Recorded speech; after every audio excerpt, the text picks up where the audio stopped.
वो समझ गई कि शुरुआत से लेकर अभी तक अहान बस नाटक कर रहा था। असल में वो तो बस शगुन को चिढ़ाना चाहता था।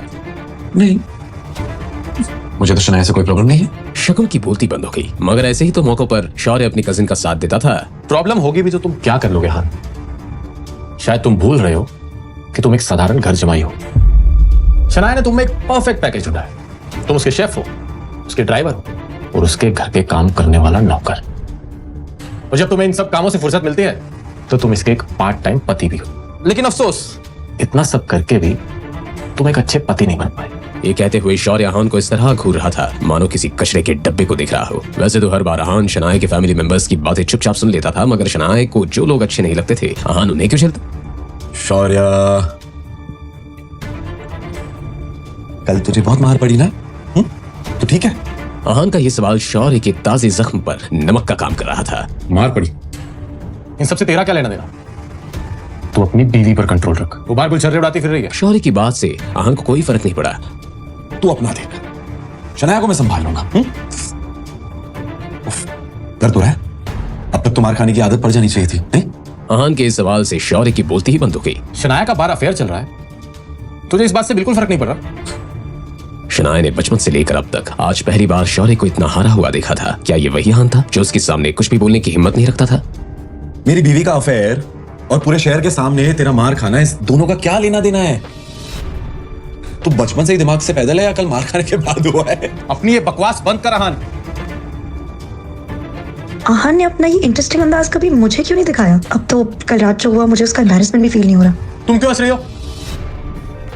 हमारे इस पूरे खानदान को तुम पे शर्म आती है। शनाया के खिलाफ मैं कुछ नहीं सुनूंगा, आगे से मेरी बीवी के खिलाफ एक शब्द नहीं। तुम होते कौन हो मुझे रोकने वाले? मैं उसका भाई हूं, मेरा हक है उस पे, और गिल खानदान में किसी से भी उलझने की तुम्हारी औकात नहीं है। तू सही कह रहा है, मैं तुझे हाथ लगाने के भी लायक नहीं हूं, लेकिन सॉरी, तू किस लायक है ये बताना मुझे ज्यादा जरूरी लगा। उन तीनों ने भी अहान का ये अंदाज पहली बार देखा था। अहान की एक बात साफ थी, कोई उसे कुछ भी कह ले, लेकिन उसकी वाइफ शनाया के अगेंस्ट कुछ कहा तो अहान माफ नहीं करने वाला। क्या तुम जानते नहीं कि मैं कौन हूं? जब दादाजी को पता चलेगा ना कि तूने मेरे साथ ऐसा किया है तो वो तुझे माफ नहीं करेंगे। इस पॉइंट पर अहान ने शौर्य को नीचा दिखाते हुए कहा, क्या तू सच में इस गलतफहमी में है कि मैं आनंद गिल से डरता हूं? बेशरम, क्या ये अपनी मौत को बुलावा दे रहा है? मुझे तो लगता है कि इसे और शनाया को दोनों को इस घर से बाहर निकाल देना चाहिए।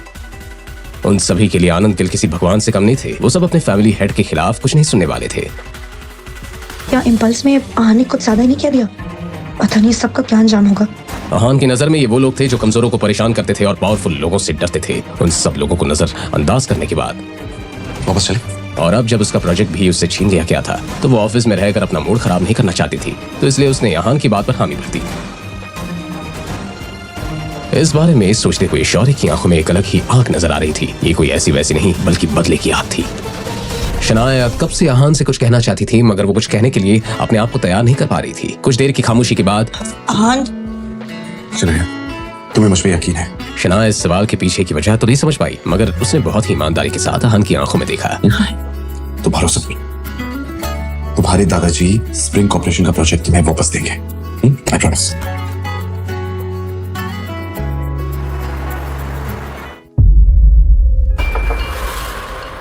अरे गिल साहब, आप आज यहाँ कैसे आना हुआ?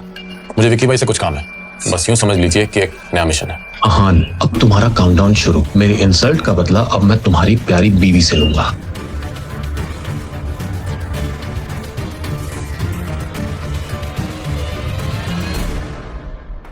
जब शौर्य अहान और शनाया के आने वाले बुरे दिनों को इमेजिन कर रहा था, एक बाउंसर जैसी पर्सनालिटी वाला एक आदमी, बड़ी लाल लाल आंखें और बाएं गाल पर एक बड़ा सा निशान, उस निशान को देखकर कोई भी डर सकता था। शौर्य ने एकदम से वो डरावना चेहरा देखा। ये चेहरा किसी और का नहीं, विकी भाई का था, जिससे मिलने के लिए शौर्य यहाँ पर आया था।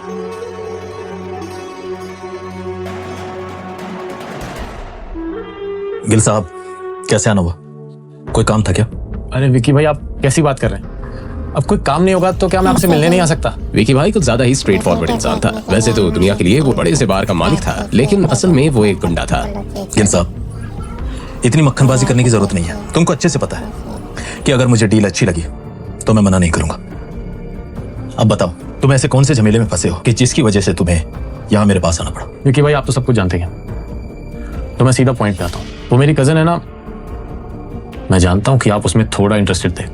तुम्हारी कजिन? कौन? शनाया? अब तक जो विकी भाई आलसी अंदाज में बैठा हुआ था, अचानक से उसकी आंखें चमकने लगी। शौर्य का जवाब सुनते ही उसने शौर्य से कहा, क्या 3 साल पहले उसकी शादी नहीं हो गई थी? क्या उसने तुम्हें परेशान किया क्या? विकी भाई, जैसा कि आप जानते हैं, हमने अभी अभी स्प्रिंग कॉर्पोरेशन के साथ काम करना शुरू किया है, तो किसी ना किसी को तो कंपनी का हेड बनना ही था।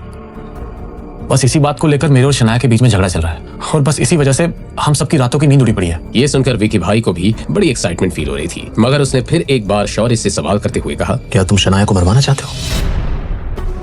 नहीं नहीं विकी भाई, मैं भला किसी को क्यों मरवाऊंगा? क्या तुम स्प्रिंग कॉर्पोरेशन की बात कर रहे हो? मेरे सुनने में आया है कि दिल्ली की रायजादा फैमिली ने इस प्रोजेक्ट में इन्वेस्ट किया है। अब जब तुम लोगों के पास इतना पैसा आ ही रहा है, तो तुम्हारा काम करने के लिए मैं पूरे 10 लाख लूंगा। मंजूर? क्या रायज़ादा? तभी मैं सोचूं कि इतना बड़ा इन्वेस्टमेंट कौन कर सकता है। नहीं, अब तो किसी भी कीमत पर मुझे शनाया को इस प्रोजेक्ट से बाहर निकालना ही होगा। शौर्य ने मन ही मन सोचते हुए अपना इरादा पक्का कर लिया और हामी भरते हुए विकी भाई से बोला, ठीक है भाई, 10 लाख में डील डन। तुम क्या चाहते हो और शनाया से कैसे निपटना है? अब जो तरीका आपको सबसे ज्यादा पसंद है, उसी तरीके से निपटते हैं। क्या मेरा पसंदीदा तरीका? तुम चाहते हो कि मैं शनाया के साथ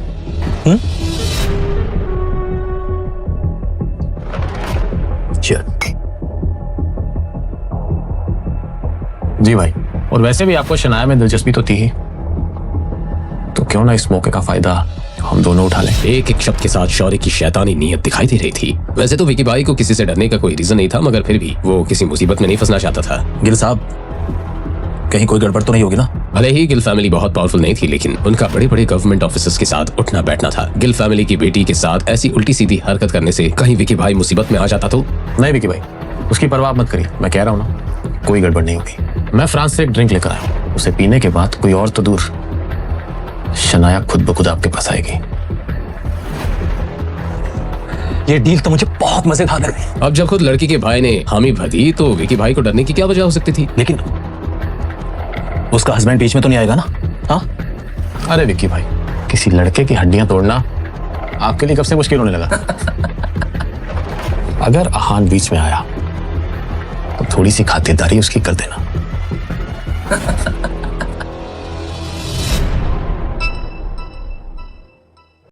हेलो, कौन?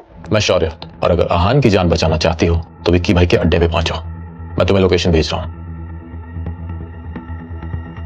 शौर्य आहान की जान के बारे में कुछ कह रहा था।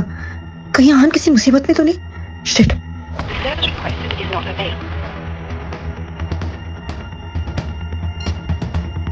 मुझे जल्द से जल्द वहां जाना होगा। शौर्य, तुम्हें तो मैं नहीं छोड़ूंगी। कुछ इंजीनियरिंग टीम्स के लिए तुम इतना नीचे गिर सकते हो, मैंने कभी नहीं सोचा था। भैया थोड़ा जल्दी चलिए प्लीज।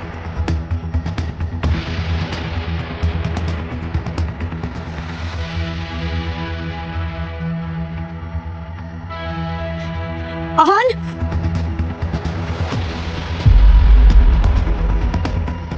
अरे शनाया, मुझे यहाँ क्यों बुलाया? और आहान कहाँ है? अरे बैठो, आहान आते ही होगा। शौर्य, अगर तुम्हें कुछ कहना है तो जल्दी कहो। अरे शनाया, मैं तुम्हारा भाई हूँ, क्या तुम मुझसे बिल्कुल प्यार से बात नहीं कर सकते? शनाया ने अपने बिगड़ैल भाई को इतना नरमी से पेश आते हुए पहली बार देखा था, और इसी वजह से वो डाउटफुल थी। तो हैव अ ड्रिंक। अरे पकड़ो ना। चीयर्स।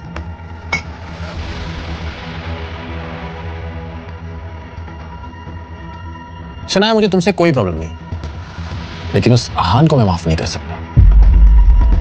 आफ्टर ऑल उसने मुझे सबके सामने थप्पड़ मारा था। तो मुझसे क्या चाहते हो? मैं चाहता हूं कि तुम उस आहान को थोड़ा कंट्रोल करो, क्योंकि उसका ये बर्ताव मैं बिल्कुल बर्दाश्त नहीं कर सकता।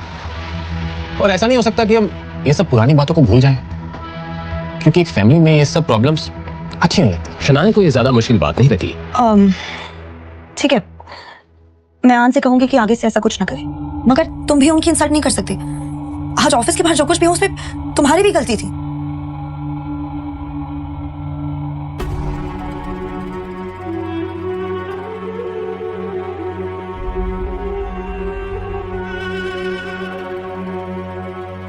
शनाया उस आदमी के चेहरे पर लगा घाव देखकर डर गई, मगर फिर अपनी घबराहट छिपाते हुए शनाया ने शौर्य से पूछा। शौर्य, कौन है ये? शनाया को कुछ अजीब सा महसूस हुआ, इसलिए वो उम्मीद के साथ शौर्य की तरफ देखने लगी, मगर शौर्य खड़ा हो गया और टेढ़ी मुस्कान के साथ शनाया की तरफ देखने लगा। कौन है शौर्य? शनाया, इसे मैंने तुम्हारे लिए बुलाया है और ये तुम्हें उस आहान से बहुत ज्यादा खुश रखेगा और ये उस आहान से बहुत बेटर है। शनाया समझ गई कि अब वो शौर्य के चंगुल में बहुत बुरी तरह से फंस गई थी। तुम्हारी हिम्मत कैसे हुई? वो शौर्य का कॉलर पकड़ने ही जा रही थी कि उसका सर चकराने लगा। शौर्य, शौर्य, तुम मेरे साथ सही नहीं कर रहे हो। दादाजी को पता चला तो तुम्हारी जान ले लेंगे। शौर्य, शौर्य, मुझे यहाँ से ले चलो शौर्य, प्लीज। असल में जो ड्रिंक शनाया ने पी थी वो एक तरह का ड्रग था जिसके बारे में शौर्य ने जिक्र किया था। हाँ, अब आप संभाल लीजिए, मैं निकलता हूं। दूसरी तरफ आहान अभी अभी अपने ऑफिस से बाहर निकला था। आज शनाया घर पर है तो मैं जल्दी से जाकर उनके लिए खाना बना देता हूँ। कुछ देर से उसे दिल में बहुत बेचैनी सी हो रही थी। ऐसा लग रहा था जैसे कुछ बुरा होने वाला था।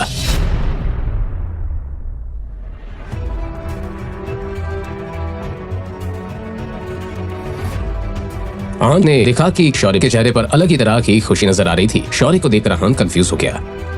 क्या आज सुबह जो हुआ था उसके बाद शौर्य का इतना खुश होना थोड़ा अजीब नहीं है?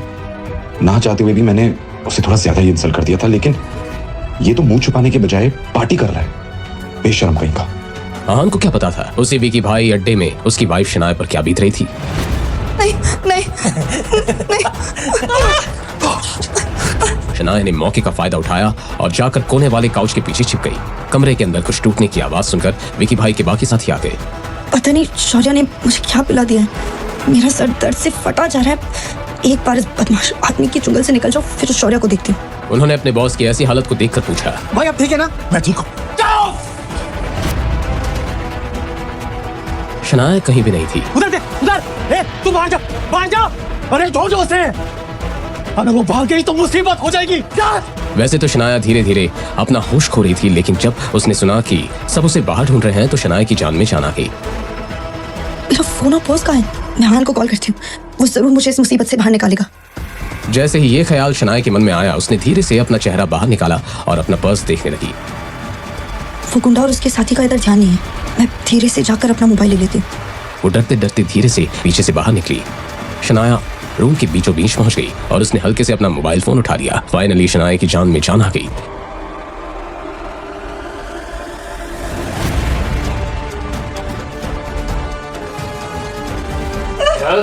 विकी भाई, इस लड़की को ऐसा सबक सिखाना पड़ेगा ताकि ये जिंदगी भर आपको याद रखे। हाँ ठीक बॉस। भाई बचाओ। आहान, क्या ये लड़का शनाया का पति है? अगर तुम लड़की को लेकर जाना चाहते हो तो जाओ। अब विकी हकलाने लगा था। मेरी बीवी को हाथ लगाने की तेरी हिम्मत कैसे हुई?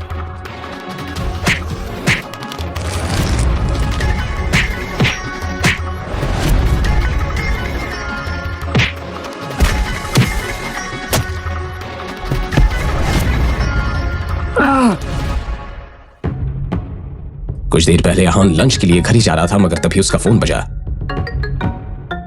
कॉल मिसेस यामिनी गिल ने किया था और उन्होंने आहान को बताया कि शनाया शौर्य की कॉल के बाद बाहर चली गई थी। एकदम से आहान की आंखों के सामने शौर्य की वो मुस्कान आ गई और सब कुछ आहान की समझ में आ गया। शनाया, मुझे माफ कर दीजिए, मैं सही वक्त पर नहीं आ पाया और आपकी ये हालत हो गई, लेकिन अब मैं सब ठीक कर दूंगा। आहान, मुझे घर ले चलो। अपनी बीवी की ऐसी हालत देखकर आहान के दिल में नरमी छा गई। उसे अपने सीने में दर्द सा महसूस हुआ। आहान ने आंखों में गुस्से की जलती हुई आग लेकर रॉकी की तरफ देखा। रॉकी की सिट्टी पिट्टी गुम हो गई थी। अबे देख क्या रहा है, मार उसको यार। रॉकी अपने बॉस विकी भाई से कुछ कहता